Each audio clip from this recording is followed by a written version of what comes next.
ಇದು ತುಂಬ ಫನ್ ಇದೆ. ಏನಂತಂದರೆ, ನಾವು ನಮ್ಮ ಪ್ರವಾಸದ ಬಗ್ಗೆ ಎಲ್ಲ ಪ್ಲ್ಯಾನ್ ಮಾಡ್ತೀವಿ. ವೀಸಾ ಆಗಿರ್ಬೋದು, ಇಮಿಗ್ರೇಷನ್ ಆಗಿರ್ಬೋದು, ಅಥವಾ ನಾವು ಅಲ್ಲಿ ಹೋದಾಗ ಯಾವ ರೀತಿ ಬಟ್ಟೆಗಳನ್ನ ಹಾಕಬೇಕು, ಇದ್ರ ಬಗ್ಗೆ ಎಲ್ಲ ನಾವು ಟೆನ್ಷನ್ ತಗೊತೀವಿ. ಆದರೆ ನಾವು ಫ್ಲೈಟಲ್ಲಿ ಹೋಗೋದ್ರ ಬಗ್ಗೆ ತುಂಬ ಯೋಚನೆ ಮಾಡಲ್ಲ. ಅದೇನು 4 ಗಂಟೆ ಫ್ಲೈಟು, 5-6 ಗಂಟೆ ಫ್ಲೈಟು, ಪರವಾಗಿಲ್ಲ ಮ್ಯಾನೇಜ್ ಮಾಡ್ಕೊಂಬಿಡ್ಬೋದು, ಅದ್ರ ಬಗ್ಗೆ ಯಾಕೆ ಟೆನ್ಷನ್ ತಗೊಳ್ಳೋದು ಅಂತ ನಾವು ಯೋಚನೆ ಮಾಡ್ತೀವಿ. ಆದರೆ ನಾವು ಪ್ರವಾಸ ಮಾಡೋವಂಥ ಸ್ಟಾರ್ಟಿಂಗ್ ಪಾಯಿಂಟೇ ನಮ್ಮ ಫ್ಲೈಟ್ ಜರ್ನಿ ಇರುತ್ತೆ. ಆ ಫ್ಲೈಟ್ ಜರ್ನಿ ಚೆನ್ನಾಗಾಗಿಲ್ಲ ಅಂತಂದರೆ ನಮ್ಮ ಇಡೀ ಟ್ರಿಪ್ಪೇ ಹಾಳಾಗೋವಂಥ ಚಾನ್ಸಸ್ ಜಾಸ್ತಿ ಇರುತ್ತೆ. ಹೆಚ್ಚಿನವರು ಮೊದಲನೇ ಸಲ ಫ್ಲೈಟಲ್ಲಿ ಹೋಗ್ತಾ ಇರೋರು ಈ ತಪ್ಪನ್ನು ಖಂಡಿತವಾಗ್ಲೂ ಮಾಡ್ತಾರೆ. ಇದರಿಂದ ನಿಮ್ಮ ಸ್ಟ್ರೆಸ್ಸು ಖಂಡಿತವಾಗ್ಲೂ ಜಾಸ್ತಿ ಆಗುತ್ತೆ. ಇದ್ರ ಬಗ್ಗೆ ನಾನು ನಿಮಗೆ ಮುಂದೆ ಹೇಳ್ತೀನಿ. So stay tune till the end.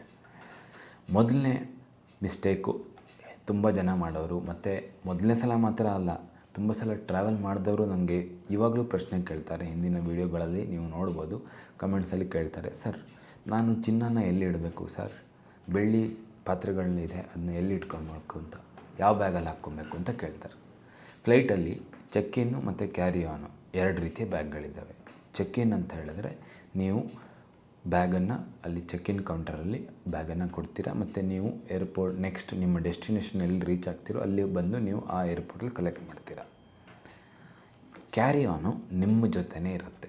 Carry on ಇಂಗ್ಲೀಷಲ್ಲೇ ಅರ್ಥ ಆಗುತ್ತೆ ನೋಡಿ. ಕ್ಯಾರಿ ಆನ್ ನಿಮ್ಮ ಜೊತೆನೇ ಕ್ಯಾರಿ ಮಾಡೋದು ಅಲ್ವಾ. ನಮ್ಮ ಫ್ಲೈಟಲ್ಲೇ ಬರುತ್ತೆ, ನಾವೇ ಇಟ್ಕೊಳ್ತೀವಿ. ಫ್ಲೈಟ್ ಒಳಗಡೆ ಕ್ಯಾಬಿನ್ ಇರುತ್ತೆ, ಅಲ್ಲಿ ನಾವು ಇಡ್ತೀವಿ ಅಥವಾ ಕಾಲು ಮುಂದ್ಗಡೆ ಇಡ್ತೀವಿ ಅದನ್ನು. ಈ ಬ್ಯಾಗಲ್ಲಿ ನಿಮ್ಮ ಬೆಲೆ ಬಾಳುವಂಥ ವಸ್ತುಗಳನ್ನು ಇಟ್ಕೊಳ್ಳಿ. ಚಿನ್ನ ಆಗಿರ್ಬೋದು, ಬೆಳ್ಳಿ ಆಗಿರ್ಬೋದು, ಯಾವುದೇ ರೀತಿಯ ಬೆಲೆ ಬಾಳುವ ಯಾವುದೇ ರೀತಿಯ ವಸ್ತುಗಳಾಗಿರ್ಬೋದು, ಕ್ಯಾಶ್ ಆಗಿರ್ಬೋದು, ಅದನ್ನೆಲ್ಲ ನೀವು ನಿಮ್ಮ ಕ್ಯಾರಿ ಆನ್ ಬ್ಯಾಗಲ್ಲೇ ಇಟ್ಕೊಳ್ಳಿ, ಸರಿನಾ. ಹಾಗೆ ನಿಮ್ಮ ಪಾಸ್ಪೋರ್ಟು, ಮೊಬೈಲು, ಅದನ್ನೆಲ್ಲ ಒಂದು ಸಣ್ಣ ಬ್ಯಾಗ್, ಸ್ಲಿಂಗ್ ಬ್ಯಾಗನ್ನು ಇಟ್ಕೊಳ್ಳಿ. ಇದ್ರ ಬಗ್ಗೆ ನಾನು ಡೀಟೇಲ್ ಆಗಿರೋಂಥ ವೀಡಿಯೋ ಮಾಡಿದ್ದೀನಿ, ಯಾವ ರೀತಿ ನಿಮ್ಮ ಚೆಕ್ ಇನ್ನು ಮತ್ತು ಕ್ಯಾರಿ ಆನ್ ಬ್ಯಾಗನ್ನು ಪ್ಯಾಕ್ ಮಾಡಬೇಕು ಅಂತ. ಆ ವಿಡಿಯೋ ನೀವು ಇನ್ನೂ ಚೆಕ್ ಮಾಡಿಲ್ಲ, ನೀವು ಮೊದಲೇ ಸಲ ಹೋಗ್ತಾ ಇದ್ದೀರಿ ಅಂದರೆ ಖಂಡಿತವಾಗಿ ನೋಡಿ. ನಿಮ್ಮ ಹೆಚ್ಚಿನ ಮಿಸ್ಟೇಕ್ಸ್ಗಳು ಅವಾಯ್ಡ್ ಆಗುತ್ತೆ, ಆಯಿತಾ. ಮೊದಲನೇ ಪಾಯಿಂಟ್ ಏನಂದರೆ, ನಿಮ್ಮ ಬೆಲೆ ಬಾಳುವಂಥ ವಸ್ತುಗಳನ್ನು ನಿಮ್ಮ ಕ್ಯಾರಿ ಆನ್ ಲಗೇಜಲ್ಲೇ ಇಟ್ಕೊಳ್ಳಿ. ನೆಕ್ಸ್ಟ್ ಪಾಯಿಂಟ್ ಹೋಗೋ ಮೊದಲು ಇನ್ನೊಂದು ಇಂಟ್ರೆಸ್ಟಿಂಗ್ ವಿಷಯ ಹೇಳಬೇಕೇನೆಂದರೆ, ನಾನು ಮೊದಲನೇ ಸಲ ಟ್ರಾವೆಲ್ ಮಾಡ್ತಾ ಇರಬೇಕಾದ್ರೆ ನನ್ನ ಪಾಸ್ಪೋರ್ಟ್ನ ಒಂದು ಕಡೆ, ನನ್ನ ಬೋರ್ಡಿಂಗ್ ಪಾಸ್ನ ಒಂದು ಕಡೆ, ನನ್ನ ಮೊಬೈಲ್ ಫೋನ್ ಒಂದು ಕಡೆ, ಹೋಟೆಲ್ ಬುಕ್ಕಿಂಗ್ ಒಂದು ಕಡೆ, ಹಂಗಿತ್ತು. ಪ್ರತಿ 2 ನಿಮಿಷಕ್ಕೆ ನನಗೆ ಯೋಚನೆ ಬರ್ತಾಯಿತ್ತು, ಈ ಪಾಸ್ಪೋರ್ಟ್ ಮನೆಯಲ್ಲೇ ಬಿಟ್ಟು ಬಂದು ತೊಗೊಂಬಂದಿದ್ದೀನೋ, ಮತ್ತು ಹೋಟೆಲ್ ಬುಕ್ಕಿಂಗಿದ್ದು ಪ್ರಿಂಟೌಟ್ ತೆಗೆದಿದ್ದೀನೋ ಇಲ್ವೋ, ಎಲ್ಲಿ ಇಟ್ಕೊಂಡಿದ್ದೀನಿ, ಈ ರೀತಿ ಯೋಚನೆ ಯಾವಾಗಲೂ ಬರೋದು. ಆಮೇಲೆ ಹೆದರಿಕೆ ಆಗ್ತಾ ಇತ್ತು. ಅದಕ್ಕೆ ನಾನು ಇವಾಗ ಏನು ಮಾಡ್ತೀನಿ ಅಂದರೆ, ಎಲ್ಲ ಡಾಕ್ಯುಮೆಂಟ್ಸು, ಎಲ್ಲ ಐಟಮ್ಸನ್ನು ಒಂದೇ ಸ್ಲಿಂಗ್ ಬ್ಯಾಗಲ್ಲಿ ಹಾಕ್ಕೊಂಡ್ಬಿಡ್ತೀನಿ. ಆವಾಗ ಯಾವಾಗ ಎಲ್ಲಿ ಯಾರು ಏನು ಕೇಳ್ತಾರೆ ಅದನ್ನು ಈಸಿಯಾಗಿ ತೆಗೆದು ತೋರಿಸೋದಕ್ಕಾಗತ್ತೆ ಅಲ್ವಾ. ನೀವು ಇದನ್ನು ಫಾಲೋ ಮಾಡಿ. ಎರಡನೇದು ತುಂಬ ಇಂಟ್ರೆಸ್ಟಿಂಗ್ ಆಗಿರೋಂಥ ವಿಷಯ, ಇದು ಎಲ್ರಿಗೂ ಅಪ್ಲೈ ಆಗಲ್ಲ. ಆಲ್ಕೋಹಾಲ್ ಯಾರು ಕನ್ಸ್ಯೂಮ್ ಮಾಡ್ತಾರೆ ಅವ್ರಿಗೆ ಮಾತ್ರ ಅಪ್ಲೈ ಆಗುತ್ತೆ, ಆದರೆ ಎಲ್ರಿಗೂ ಗೊತ್ತಿರಬೇಕು. ಮತ್ತು ಯಾರಿಗಾದ್ರೂ ಎಮರ್ಜೆನ್ಸಿ ಇದ್ದರೆ ಸಹಾಯ ಮಾಡೋದಕ್ಕಾಗತ್ತೆ ಅಥವಾ ಹೇಳೋದಕ್ಕಾಗತ್ತೆ. ಫ್ಲೈಟಲ್ಲಿ ನೀವು ಆಲ್ಕೋಹಾಲ್ ಸೇವನೆ ಮಾಡೋದಕ್ಕೆ ಹೋಗಬೇಡಿ. ನಿಮಗೊಂದು ಆಸೆ ಇರ್ಬೋದು, ಕ್ರೇಜ್ ಇರ್ಬೋದು, ಫ್ಲೈಟಲ್ಲಿ ನಾನು ಆಲ್ಕೋಹಾಲ್ ಸೇವನೆ ಮಾಡಬೇಕು ಅಂತ, ಆದರೆ ಆದಷ್ಟು ಅವಾಯ್ಡ್ ಮಾಡಿ. ಏನಕ್ಕೆಂದರೆ ಫ್ಲೈಟಲ್ಲಿ ಆಲ್ರೆಡಿ ನಿಮಗೆ ಡಿಹೈಡ್ರೇಷನ್ ಆಗ್ತಾ ಇರುತ್ತೆ, ಹೆಚ್ಚು ನೀರು ಕುಡಿತಾ ಇರಬೇಕು. ಅದ್ರ ಜೊತೆ ನೀವು ಆಲ್ಕೋಹಾಲ್ ಬೇರೆ ಕುಡಿಯೋಕ್ಕೆ ಸ್ಟಾರ್ಟ್ ಮಾಡಿದ್ರಿ ಅಂದರೆ ಡಿಹೈಡ್ರೇಷನ್ ಇನ್ನೂ ಜಾಸ್ತಿ ಆಗುತ್ತೆ, ಎಸ್ಪೆಷಲಿ ಲಾಂಗ್ ಫ್ಲೈಟಲ್ಲಿ. ಆವಾಗ ನೀವು ಡೆಸ್ಟಿನೇಷನ್ ರೀಚ್ ಆದ ತಕ್ಷಣ ನಿಮಗೆ ಹೆವಿ ತಲೆನೋವು ಅಥವಾ ತಲೆ ತುಂಬ ಭಾರ ಅನಿಸೋದು, ಡೈಜೆಷನ್ ಪ್ರಾಬ್ಲಮ್ಮು, ಡಿಝಿನೆಸ್ಸು. ನೀವು ಪ್ರವಾಸಕ್ಕಂತ ಹೊರಟಿದ್ದೀರಾ, ಸುಮ್ಮನೆ ನೀವು ಒಂದು ಆಸೆಗೋಸ್ಕರ ಇಷ್ಟೊಂದು ತೊಂದರೆಗೊಳಗಾಗೋದು ಒಳ್ಳೆಯದಾ ಅಲ್ಲ. ಹೊರದೇಶಕ್ಕೆ ಹೋದಾಗ ನೀವು ಹುಷಾರಿಲ್ಲ ಅಂತ ಹೇಳಿದ್ರೆ ಮತ್ತೆ ಅಲ್ಲಿ ಮೆಡಿಸಿನ್ನು ಅದು ಇದು ಅಂತ ತುಂಬ ಕಷ್ಟ ಆಗುತ್ತೆ. ಸೊ ನಿಮ್ಮ ಫ್ರೆಂಡ್ಸ್ ಇರ್ಬೋದು, ನಿಮ್ಮ ಫ್ಯಾಮಿಲಿ ಮೆಂಬರ್ಸ್ ಯಾರಿಗೂ ಈ ರೀತಿಯಾದಂಥ ಕ್ರೇಜ್ ಇದ್ದರೆ ಅವರಿಗೆಲ್ಲ ಇದನ್ನು ತಿಳಿಸಿ ಮತ್ತು ಈ ವಿಡಿಯೋನ ಶೇರ್ ಮಾಡಿ. ಮೂರನೇದು, ಇದು ಕೂಡ ಒಂದು ಸಿಂಪಲ್ ಆಗಿರೋವಂಥ ತಪ್ಪು. ಕೆಲವರು ಏನು ಮಾಡ್ತಾರೆ ಅಂದರೆ, ಫ್ಲೈಟಲ್ಲಿ ಕೂತ್ಕೊಂಡ ತಕ್ಷಣ ನಂಗೆ ನಿದ್ದೆ ಮಾಡಿಬಿಡ್ತೀನಿ, ನನಗೆ ಯಾವುದ್ರ ಬಗ್ಗೆ ಏನೂ ಯೋಚನೆ ಇರಲ್ಲ ಅಂತ ನಾವು ಯೋಚನೆ ಮಾಡ್ತೀವಿ. ಕೆಲವರು ಯೋಚನೆ ಮಾಡ್ತಾರೆ. ಹಾಗೆ ಕೆಲವ್ರಿಗೆ ನಿದ್ದೆ ಬರಲ್ಲ. ಏನಕ್ಕಂದರೆ ಫ್ಲೈಟ್ ಒಳಗಡೆ ತುಂಬ ಶಬ್ದ ಇರುತ್ತೆ, ಎಂಜಿನ್ ಶಬ್ದ ಇರುತ್ತೆ, ಜನರದ್ದು ಶಬ್ದ, ಅಥವಾ ಸಣ್ಣ ಮಕ್ಕಳು ಕಿರ್ಚಾಡ್ತಾ ಇದ್ದಾರೆ, ಲೈಟು, ಇವರು ಬರ್ತಾ ಇರೋದು ಹೋಗೋ ಇರೋದು, ಬೆಲ್ಲು, ಅದು ಇದು ಶಬ್ದ ಬರ್ತಾ ಇರುತ್ತೆ.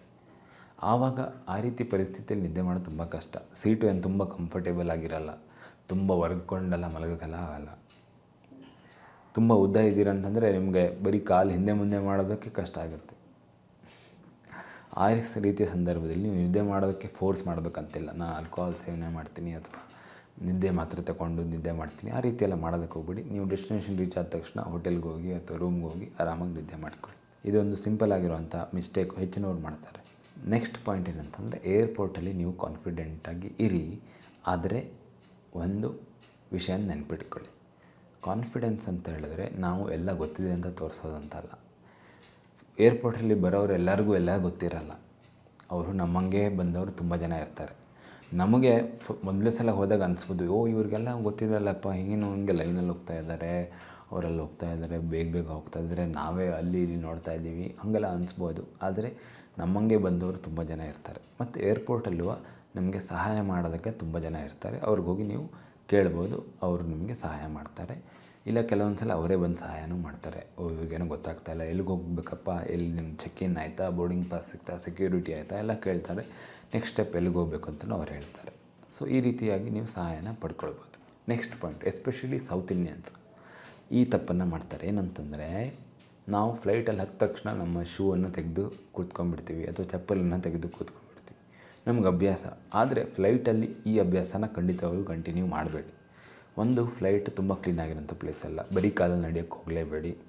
ನೆಕ್ಸ್ಟು, ನೀವು ಶೂ ಹಾಕ್ಕೊಂಡಿದ್ದೀರಾ ಅಂತಂದರೆ ಸಾಕ್ಸಿಂದ ಸ್ಮೆಲ್ ಬರೋಂಥ ಚಾನ್ಸಸ್ ಜಾಸ್ತಿ ಇರುತ್ತೆ. ಅದಾದಮೇಲೆ ಮೊದಲೇ ಆಕ್ಸಿಜನ್ ಕಮ್ಮಿ, ಆ ಸ್ಮೆಲ್ಲು ಇಡೀ ಫ್ಲೈಟಲ್ಲಿ ಸರ್ಕ್ಯುಲೇಟ್ ಆಗ್ತಾ ಇರುತ್ತೆ, ಅದನ್ನೇ ನೀವು ಆಕ್ಸಿಜನ್ ಒಳಗಡೆ ಹೊರಗಡೆ ತಗೊಳ್ತಾ ಇರ್ತೀರ.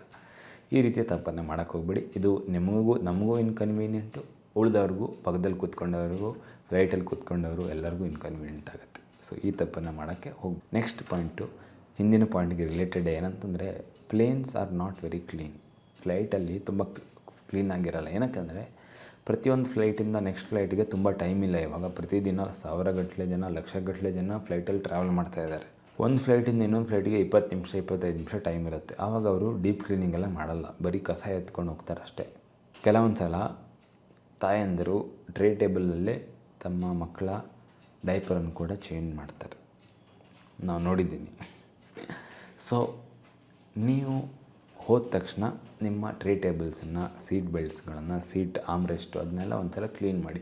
ವೆಟ್ ವೈಪ್ಸನ್ನು ಇಟ್ಕೊಳ್ಳಿ ಅಥವಾ ಸ್ವಲ್ಪ ಸ್ಯಾನಿಟೈಸರ್ನ ಇಟ್ಕೊಳ್ಳಿ. ಒಂದು ಟಿಶ್ಯೂನು ಅಥವಾ ಕಾಟನ್ ಇದ್ದರೆ ನೀಟಾಗಿ ಕ್ಲೀನ್ ಮಾಡ್ಕೊಳ್ಳೋದಕ್ಕಾಗತ್ತೆ. ಇಲ್ಲ ನೀವು ಕ್ಲೀನ್ ಮಾಡ್ಕೊಳ್ಳಿ ಅಂದರೆ ಜಾಸ್ತಿ ಟಚ್ ಮಾಡೋಕ್ಕೆ ಹೋಗ್ಬೇಡಿ, ಯೂಸ್ ಮಾಡೋದಕ್ಕೆ ಹೋಗ್ಬೇಡಿ ಟ್ರೇ ಟೇಬಲ್ನೆಲ್ಲ. ಇದನ್ನು ನಿಮ್ಗೆ ಯಾರಾದರೂ ಹೇಳಿದರೆ ಹೇಳಿ, ಕಮೆಂಟ್ಸಲ್ಲಿ ಬರೆದು ತಿಳಿಸಿ, ನಿಮ್ಗೆ ಗೊತ್ತಿತ್ತಾ ಅಂತ. ಇನ್ನೊಂದು ವಿಷಯ ಏನಂದರೆ, ಒಂದು ಆ್ಯಡ್ ಮಾಡೋದಕ್ಕೆ ಏನಂದರೆ, ನಾವು ಭಾರತೀಯರಿಗೆ ಪೇಷನ್ಸ್ ಸ್ವಲ್ಪ ಕಮ್ಮಿ. ಎಲ್ಲ ಕಡೆ ನೋಡಿ, ಎಲ್ಲ ಬೇಗ ಹೋಗಬೇಕು, ನುಗ್ಗಬೇಕು. ನಿಮ್ಮ ಫ್ಲೈಟಲ್ಲೂ ಅಷ್ಟೇ, ಇನ್ನೂ ಲ್ಯಾಂಡ್ ಆಗಿಲ್ಲ, ಅವರು ಪಾರ್ಕಿಂಗ್ ಏರಿಯಾ ರೀಚ್ ಆಗಿಲ್ಲ, ಆಲ್ರೆಡಿ ಜನ ಫ್ಲೈಟನ್ನೆಲ್ಲ ಟಚ್ ಆದ ತಕ್ಷಣವೇ ಎದ್ದು ನಿಂತ್ಕೊಳ್ಳೋಕೆ ಸ್ಟಾರ್ಟ್ ಮಾಡ್ತಾರೆ. ಅವ್ರು ಅನೌನ್ಸ್ ಮಾಡ್ತಾನೆ ಇರ್ತಾರೆ ಫ್ಲೈಟಲ್ಲಿ, please sit down till the gates are not open, please sit down ಅಂತ ಹೇಳ್ತಾ ಇರ್ತಾರೆ. ಗೇಟ್ ಓಪನ್ ಆಗೋ ತನಕ ಎದ್ದೇಳ್ಬೇಡಿ ಅಂತ ಹೇಳ್ತಾ ಇರ್ತಾರೆ. ಯಾಕಪ್ಪ ನೀವು ಎದ್ದೇಳ್ತೀರಾ? ನೀವು ಮೊದಲೇ ಸಲ ಹೋಗ್ತಾಯಿದ್ರೆ ಈ ತಪ್ಪನ್ನು ಮಾಡೋಕ್ಕೆ ಹೋಗ್ಬಿಡಿ. ಆರಾಮಾಗಿ ಕೂತ್ಕೊಳ್ಳಿ, ನಿಮ್ಮನ್ನು ಇಳಿಸೇ ಹೋಗ್ತಾರೆ, ನಿಮ್ಮನ್ನು ಎಲ್ಲೂ ಕರ್ಕೊಂಡು ಹೋಗೋಲ್ಲ. ಫ್ರೀಯಾಗಂತೂ ಎಲ್ಲಿಗೂ ಕರ್ಕೊಂಡು ಹೋಗೋಲ್ಲ. ಸೊ ಯಾಕೆ ಅಷ್ಟೊಂದು ಅರ್ಜೆಂಟ್ ಮಾಡ್ತೀರಾ? ಆರಾಮಾಗಿ ಕೂತ್ಕೊಳ್ಳಿ. ಮೊದಲು ಫ್ಲೈಟ್ ಒಳಗಡೆ ಹೋಗ್ಬೇಕು ಅಂತ ಆಸೆ ಇರುತ್ತೆ. ಫ್ಲೈಟ್ ಒಳಗಡೆ ಕೂತ್ಕೊಂಡು ಲ್ಯಾಂಡ್ ಆದ ತಕ್ಷಣ ಹೊರಗಡೆ ಹೋಗ್ಬೇಕಂತ ಆಸೆ ಇರುತ್ತೆ. ಒಂದು 5 ನಿಮಿಷ ವೆಯ್ಟ್ ಮಾಡಿದ್ರೆ ಆರಾಮಾಗಿ ಇಳ್ಕೊಂಡು ಹೋಗ್ಬೋದಲ್ವ? ಹೌದಾ ಅಲ್ವಾ? ನೆಕ್ಸ್ಟ್ ಪಾಯಿಂಟ್ ಏನಂತಂದರೆ, ನಮ್ಮ ಫ್ಲೈಟು ಟೇಕ್ ಆಫ್ ಆದ ತಕ್ಷಣ, ಒಂದು ಸಲ ಬ್ಯಾಲೆನ್ಸ್ ಆದ ತಕ್ಷಣ, ಲೆವೆಲಿಗೆ ಬಂದ ತಕ್ಷಣ ಈ ಸೀಟ್ ಬೆಲ್ಟ್ನ ಸೌಂಡ್ ಆಫ್ ಆಗುತ್ತೆ, ಟಿಂಗ್ ಅಂತ ಒಂದು ಶಬ್ದ ಬರುತ್ತೆ. ಹೆಚ್ಚಿನವರು ಎಕ್ಸ್ಪೀರಿಯನ್ಸ್ ಆದವರೆಲ್ಲ ತೆಗೆದುಬಿಡ್ತಾರೆ ಬೆಲ್ಟ್ನ. ಆದರೆ ಇವಾಗಿನ ಸಿಚುವೇಷನಲ್ಲಿ ಟರ್ಬುಲೆನ್ಸು ಯಾವಾಗ ಬರುತ್ತೆ ಅಂತ ಹೇಳೋಕ್ಕಾಗಲ್ಲ. ಯಾವಾಗ ಫ್ಲೈಟ್ ಮೇಲೆ ಕೆಳಗೆ ಆಗುತ್ತೆ, ಯಾವ ರೀತಿಯ ಸಿಚುವೇಷನ್ ಇರುತ್ತೆ ಅಂತ ಹೇಳೋಕ್ಕಾಗಲ್ಲ. ಸೊ ಬೆಸ್ಟು ನಿಮ್ಮ ಬೆಲ್ಟನ್ನು ತೆಗೆಯೋದಕ್ಕೆ ಹೋಗಬೇಡಿ, ಆದಷ್ಟು ಅವಾಯ್ಡ್ ಮಾಡಿ. ಬರೀ ನೀವು ಹೊರಗಡೆ ಹೋಗ್ತಾಯಿದ್ರೆ ಏನಾದರೂ ಅನ್ಕಂಫರ್ಟೇಬಲ್ ಆಗ್ತಾಯಿದೆ, ಆವಾಗ ಮಾತ್ರ ನೀವು ಬೆಲ್ಟ್ ತೆಗೀರಿ. ಇಲ್ಲಾಂದರೆ ಬೆಲ್ಟ್ ಹಾಕೇ ಇಟ್ಕೊಳ್ಳಿ, ಇನ್ನೂ ನಿಮಗೆ ತೊಂದರೆ ಆಗೋಲ್ಲ, ಆರಾಮಾಗಿ ಕೂತ್ಕೊಬೋದು. ಆ್ಯಕ್ಚುಲಿ ಬೆಲ್ಟ್ ಹಾಕೊಂಡು ನಿದ್ದೆ ಮಾಡೋಕ್ಕೆ ಸ್ವಲ್ಪ ಸುಲಭ ಆಗುತ್ತೆ, ನನಗಂತೂ ಆಗುತ್ತೆ. ನೆಕ್ಸ್ಟ್ ಪಾಯಿಂಟು ಏನಂದರೆ, ತುಂಬ ಸ್ಟ್ರಾಂಗ್ ಆಗಿರೋಂಥ ಪರ್ಫ್ಯೂಮು ಅಥವಾ ತುಂಬ ಸ್ಟ್ರಾಂಗ್ ಸ್ಮೆಲ್ ಇರೋಂಥ ಫುಡ್ ಐಟಮ್ಸನ್ನು ಪ್ಯಾಕ್ ಮಾಡೋಕ್ಕೆ ಹೋಗ್ಬಿಡಿ. ತುಂಬ ಜನ ಕೇಳ್ತಾರೆ, ಏನಂದರೆ ಫ್ಲೈಟಲ್ಲಿ ಫುಡ್ ಪ್ಯಾಕ್ ಮಾಡ್ಕೊಂಡು ಹೋಗ್ಬೋದು ಅಂತ. ಪ್ಯಾಕ್ ಮಾಡ್ಕೊಂಡು ಹೋಗ್ಬೋದು, ಆದರೆ ಆದಷ್ಟು ಡ್ರೈ ಆಗಿರೋಂಥ ಫುಡ್ಡನ್ನು ಪ್ಯಾಕ್ ಮಾಡಿ. ತುಂಬ ಗ್ರೇವಿ ಐಟಮ್ಸು ಅದು ಇದು ಎಲ್ಲ ಇಟ್ಕೊಳಕ್ಕೆ ಹೋಗ್ಬೇಡಿ. ಒಂದೇ ಐಟಮ್ಮು ಪಲಾವ್ ಅಂತ ಇಟ್ಕೊಂಡಿದ್ದೀರಾ, ಅದರಲ್ಲೂ ಪಲಾವು ಸ್ವಲ್ಪ ಮನೆಯಲ್ಲೇ ಮಾಡ್ಕೊಳ್ಳಿ. ಮತ್ತು ಮನೆಯಲ್ಲೇ ಮಾಡಿದರೆ ತುಂಬ ಗರಂ ಮಸಾಲೆ ಎಲ್ಲ ಜಾಸ್ತಿ ಹಾಕ್ಕೊಂಬಿಡಿ. ಸಿಂಪಲ್ಲಾಗಿ ಪ್ಲೇನ್ ಪಲಾವ್ ಮಾಡ್ಕೊಳ್ಳಿ, ತರಕಾರಿ ಎಲ್ಲ ಹಾಕಿ, ಸುಲಭ ಆಗತ್ತೆ. ಅದೇ ನೀವು ತರಿಯಾಗಿ ಕರಿ, ಅನ್ನ, ಸಾರು, ಸಾಂಬಾರೆಲ್ಲ ಇಟ್ಕೊಂಡು ಹೋದರೆ ಫ್ಲೈಟ್ ಒಳಗಡೆ ಓಪನ್ ಮಾಡ್ತಾ ಇದ್ದಂಗೆ ಎಲ್ಲರಿಗೂ ಪರಿಮಳ ಬರೋದು. ಕೆಲವ್ರಿಗೆ ಅನ್ಕಂಫರ್ಟೇಬಲ್ ಆಗ್ಬೋದು, ಎಸ್ಪೆಷಲಿ ಇಂಟರ್ನ್ಯಾಷನಲ್ ಟ್ರಾವೆಲಲ್ಲೆಲ್ಲ. ಸೊ ಈ ರೀತಿಯ ತೊಂದರೆಗೆ ಒಳಗಾಗಬೇಡಿ. ಇಲ್ಲಾಂದರೆ ಸಿಂಪಲ್ಲಾಗಿ ಚಪಾತಿನೋ ಸಣ್ಣ ಪಲ್ಯನೋ ಏನಾದರೂ ಇಟ್ಕೊಳ್ಳಿ, ಚಟ್ನಿ ಪುಡಿನೋ ಆ ರೀತಿ ಏನಾದ್ರು ಮಾಡ್ಕೊಬೋದು. ನೀವು ಫ್ಲೈಟಲ್ಲಿ ಅಥವಾ ಏರ್ಪೋರ್ಟಲ್ಲಿ ತಿನ್ನೋದಿಲ್ಲ ಅಂತಂದರೆ ಅದು ಅವಾಯ್ಡ್ ಮಾಡೋದೇ ಒಳ್ಳೆಯದು. ಒಂದು ರೇಟು ಜಾಸ್ತಿ ಇರುತ್ತೆ, ಫ್ಲೈಟ್ ಒಳಗಡೆ ಕೊಡೋಂಥ ಫುಡ್ಡು ಎಡಿಬಲ್ ಆಗೂ ಇರಲ್ಲ ಅಷ್ಟೊಂದೇನು, ಬಿಸಿ ನೀರು ಹಾಕಿ ಕೊಡ್ತಾ ಇರ್ತಾರಲ್ಲ. ಸೊ ಫ್ಲೈಟ್ ಫುಡ್ಡು ಅಂದರೆ ಸ್ಪೆಷಲಿ ನೀವು ಇಂಟರ್ನ್ಯಾಷನಲ್ ಕೆಲವೊಂದು ಸಲ ಏನು ಮಾಡ್ತಾರೆ, ಅವ್ರು ಫುಲ್ ಫುಡ್ ಮೀಲ್ಸೇ ಪ್ಯಾಕ್ ಇರುತ್ತೆ, ಅದು ಬೇರೆ. ಈ ನಾರ್ಮಲ್ ನಾವು ಹಣ ಕೊಟ್ಟು ತಗೊತೀವಲ್ಲ, ಮ್ಯಾಗಿ, ಸ್ಯಾಂಡ್ವಿಚ್ಚು ಅದೆಲ್ಲ ಯಾವಾಗ ಪ್ಯಾಕ್ ಮಾಡಿರ್ತಾರೋ ಏನೋ ಗೊತ್ತಿರಲ್ಲ, ಮ್ಯಾಗಿ ಬಿಸಿನೀರಲ್ಲೇ ಹಾಕ್ಕೊಡ್ತಾರೆ. ಇದನ್ನೆಲ್ಲ ಅವಾಯ್ಡ್ ಮಾಡ್ಬೋದು ಅಲ್ವಾ, ಏನಂತೀರ? ಸೊ ನೀವು ಫುಡ್ ಪ್ಯಾಕ್ ಮಾಡ್ಕೊಂಡು ಹೋಗ್ತಿದ್ರೆ ಸಿಂಪಲ್ ಆಗಿರೋಂಥ ಫುಡ್ಡನ್ನು ಪ್ಯಾಕ್ ಮಾಡ್ಕೊಳ್ಳಿ. ತುಂಬ ಘಮ ಘಮ ಅಂತ ಬರೋವಂಥ ಫುಡ್ಡನ್ನು ಪ್ಯಾಕ್ ಮಾಡೋಕ್ಕೆ ಹೋಗಬೇಡಿ. ನಿಮ್ಮ ಪರ್ಫ್ಯೂಮ್ ಕೂಡ ಅಷ್ಟೇ ಲೈಟ್ ಆಗಿರೋ, ಮೈಲ್ಡ್ ಆಗಿರೋ ಪರ್ಫ್ಯೂಮನ್ನು ಹಾಕ್ಕೊಳ್ಳಿ. ನೆಕ್ಸ್ಟ್ ಪಾಯಿಂಟ್ ಏನಂದರೆ, ನೀವು ಸೀಟ್ ಸಿಲೆಕ್ಷನ್ ಮಾಡಬೇಕಾದ್ರೆ ರಾಂಗ್ ಸೀಟನ್ನು ಸಿಲೆಕ್ಟ್ ಮಾಡೋಕ್ಕೆ ಹೋಗಬೇಡಿ. ಇವಾಗ ನಿಮಗೆ ತುಂಬ ನೀರು ಕುಡಿತಿದ್ದೀರಾ, ವಾಶ್ರೂಮ್ಗೆ ಹೋಗ್ತಾ ಇರಬೇಕಂತಂದರೆ, ಅಥವಾ ನೀವು ಉದ್ದ ಇದ್ದೀರಾ, ಸ್ವಲ್ಪ ಲೆಗ್ ಸ್ಪೇಸ್ ಜಾಸ್ತಿ ಬೇಕು ಅಂತೆಲ್ಲ ಅಂದರೆ, ಮತ್ತು ನಿಮಗೆ ಪದೇ ಪದೇ ಎದ್ದು ನಿಂತ್ಕೊಬೇಕು ಅಂತೆಲ್ಲ ಇದೆ ಅಂತಂದರೆ ಐಲ್ ಸೀಟನ್ನು ಬುಕ್ ಮಾಡೋದು ಒಳ್ಳೆಯದು. ಐಲ್ ಅಂದರೆ ನೀವು ಸೈಡಲ್ಲಿರ್ತೀರ, ವಿಂಡೋ ರೈಟ್ ಸೈಡಲ್ಲಿ, ಲೆಫ್ಟ್ ಸೈಡಲ್ಲಿ ಐಲ್ ಬರುತ್ತೆ, ಈಚೆ ಸೈಡ್ ಅಷ್ಟೇ ಲೆಫ್ಟ್ ಸೈಡಲ್ಲಿ ವಿಂಡೋ ಬರುತ್ತೆ, ಆಮೇಲೆ ರೈಟ್ ಸೈಡಲ್ಲಿ ಐಲ್ ಬರುತ್ತೆ. 3 ಸೀಟ್ ಇರುತ್ತವೆ ನಾರ್ಮಲಿ, ಇಲ್ಲಿ 3, ಇಲ್ಲಿ 3, ಒಂದು ಸೈಡ್ ವಿಂಡೋ, ಆ ಸೈಡ್ ವಿಂಡೋ, ಮತ್ತು ಈಚೆ ಸೈಡು ಐಲ್ ಸೀಟ್ ಗ್ಯಾಪ್ ಇರುತ್ತಲ್ಲ, ಇಲ್ಲಿ ಫುಡ್ ಟ್ರೇಸು ಮತ್ತು ನೀವು ನಡ್ಕೊಂಡು ಹೋಗೋಕ್ಕೆಲ್ಲ ಜಾಗ ಇರುತ್ತೆ. ಇದರ ಪಕ್ಕದಲ್ಲಿರೋದೇ ಐಲ್ ಸೀಟು. ಆ ಸೀಟನ್ನು ಬುಕ್ ಮಾಡಿಕೊಂಡ್ರೆ ಒಳ್ಳೆಯದು. ಸೊ ನಿಮಗೆ ಬೇಕಾದಂಗೆ ನೀವು ಸೀಟನ್ನು ಬುಕ್ ಮಾಡ್ಕೊಳ್ಳೋದು ಒಳ್ಳೆಯದು. ಕೆಲವೊಂದು ಸಲ ನೀವು ಫ್ಯಾಮಿಲಿ ಇದ್ದರೂ ನೀವು ಸೀಟ್ ಬುಕ್ ಮಾಡ್ಕೊಂಡಿಲ್ಲ ಅಂತಂದರೆ ಒಬ್ಬೊಬ್ಬರಿಗೆ ಒಂದೊಂದು ಕಡೆ ಅಲಾಟ್ಮೆಂಟ್ ಆಗುವಂಥ ಚಾನ್ಸಸ್ಸು ಇರುತ್ತೆ. ಇಲ್ಲ ನೀವು ಒಂದೇ PNRಲ್ಲಿ 4 ಜನ ಬುಕ್ ಮಾಡಿದ್ದೀರಿ ಅಂತಂದರೆ ಆವಾಗ ತೊಂದರೆ ಆಗೋಲ್ಲ, ನಾರ್ಮಲಿ ಒಟ್ಟಿಗೆ ಸೀಟ್ ಸಿಗುತ್ತೆ.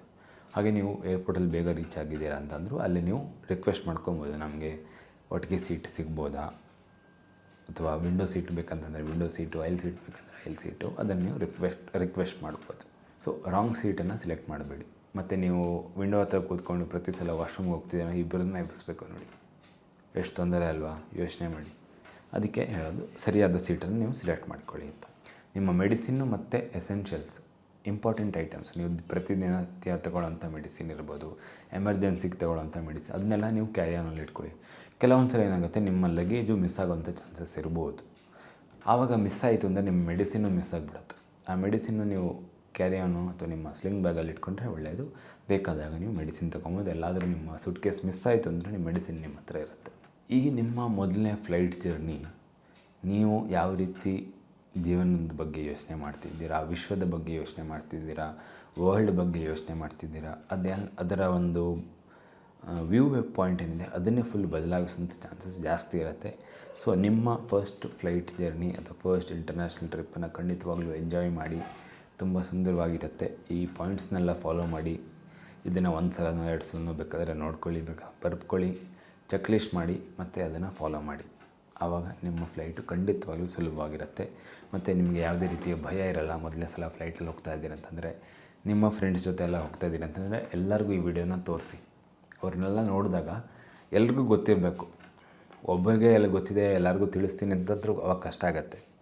ಒಳ್ಳೆಯದೇನೆಂದರೆ ಎಲ್ಲರಿಗೂ ಈ ವಿಷಯ ಗೊತ್ತಿದೆ ಅಂದರೆ ಸುಲಭ ಆಗುತ್ತೆ ಅಲ್ವಾ. ಇನ್ನೂ ವಿಷಯಗಳಿದ್ದಾವೆ, ಅದನ್ನೆಲ್ಲ ನಾನು ಹಿಂದಿನ ವೀಡಿಯೋಗಳಲ್ಲಿ ಕವರ್ ಮಾಡಿದ್ದೀನಿ, ಮತ್ತೆ ಮುಂದಿನ ವೀಡಿಯೋಗಳಲ್ಲಿ ಕವರ್ ಮಾಡ್ತೀನಿ.